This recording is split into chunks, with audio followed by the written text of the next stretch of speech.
Hi everyone, welcome back to the Puttering Penman. Today we're going to be talking about the Kaweco Sport. I'll go over the packaging, pen design, size comparisons, a writing sample, and then the cost and value. Here's the packaging. It's pretty plain. It's a very small box. This box actually got kind of damaged when we were when it arrived in shipping. Not Kaweco's fault, probably the retailer we bought it from. But anyhow, not any fancy packaging. There's not really anything except a little cartridge in here. This pen does not come with a converter, so you'll have to pay, I think it's an extra $6 or $7 to get a converter. You will need a special Kaweco converter because of how small this pen is, and we'll get to that in a second. So here's the pen itself. It's a very small pen. It's a pocket pen, really. This is actually the cap. It is a hexagonal shape. There's a little Kaweco logo at the end here. There's nothing on the other side. It's kind of flat and tapered a little bit. The pen cap unscrews. The pen body and section are circular. It's pretty comfortable to hold. You do have to post this pen because of how short it is. It's comfortable to hold, very lightweight. The nib is small. Not sure if it's like a roughly number 5 sized Jovobach nib or even smaller than that actually. But it's a pretty small nib. You can see there's some design work on it. It says Kaweco on it. Has some scrolls closer to the tip of the nib. It says B for the broad nib size, then a plastic feet on the other side. Pen body screws off to reveal the cartridge or converter. This converter is actually very small to fit in this pen body here, and so it's a Kaweco proprietary converter that you'll have to buy.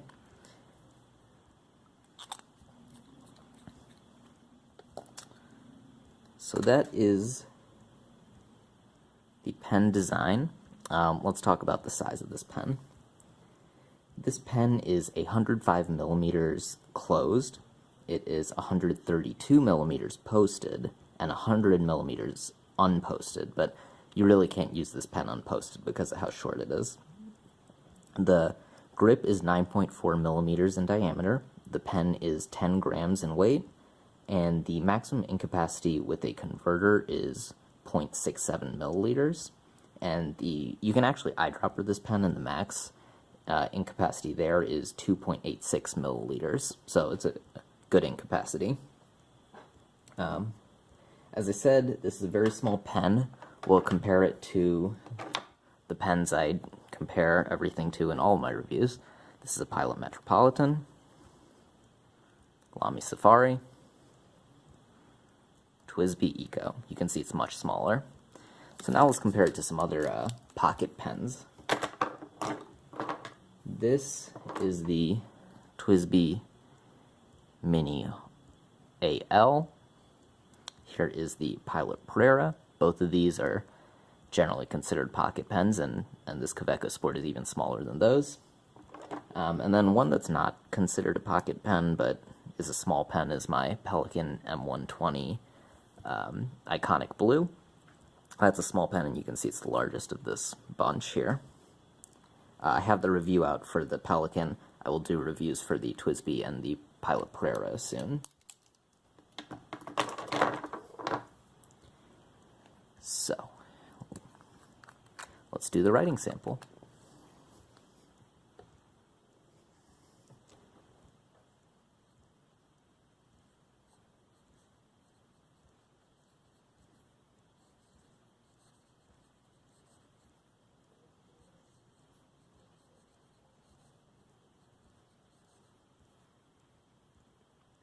Ink for today is Diamine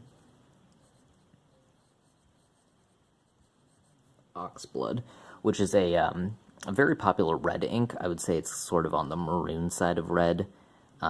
It's pretty nice ink. I like it. Paper, as always, is a Rhodia A4 pad.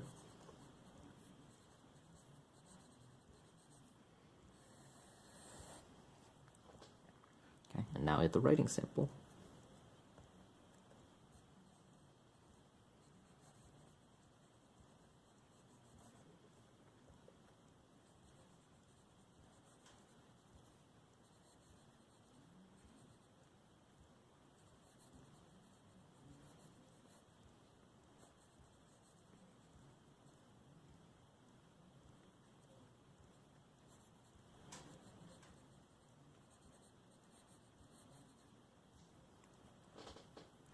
So how this pen writes,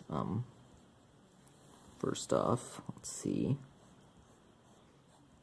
There's no stub quality to this nib, and I wouldn't expect it again because this is just a broad nib.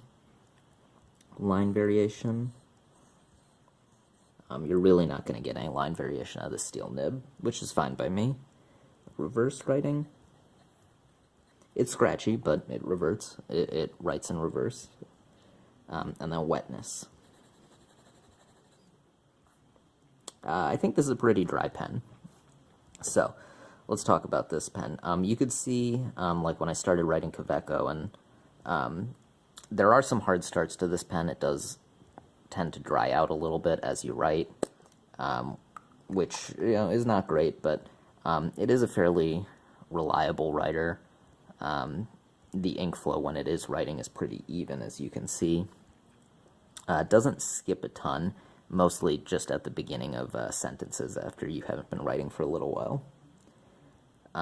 So the cost and value of this pen, there are many different models of this pen. Some come in plastic, some come in steel, some come in brass. They come in many different colors. You can get a fountain pen version, you can get a ballpoint version, and you'll pay different prices depending on that. For the fountain pens, the plastic bodies are usually $25. The steel versions of this pen is usually around $100, and the brass versions of the pen are around $90. And of course, going from steel and brass is going to weigh more than the plastic weight that I gave you before of 10 grams. The value of this pen, I think it's a really good pocket pen. Very small, you can carry it around easily if you want to take quick notes. The cap, let's see how long it takes to get this off. It's about 1 1/4 turn to get the cap off the pen, which may be a lot for a pocket pen, but overall it's really good. I'm not sure if many of you have heard of Jake Weidman. He's a master penman. I was watching a video that he was doing on handwriting for National Handwriting Day, and this Kaweco is actually his everyday carry pen that he takes with him. So if a master penman is using it, it's probably a pretty good pen to have. One thing to note, this is primarily my fiance's pen, and she did say that at some point the pen just stopped writing, and so for the converter, there was probably an ink, a bubble of air in here, and so she actually had to push the converter up and get the air out, which does happen with a couple pens.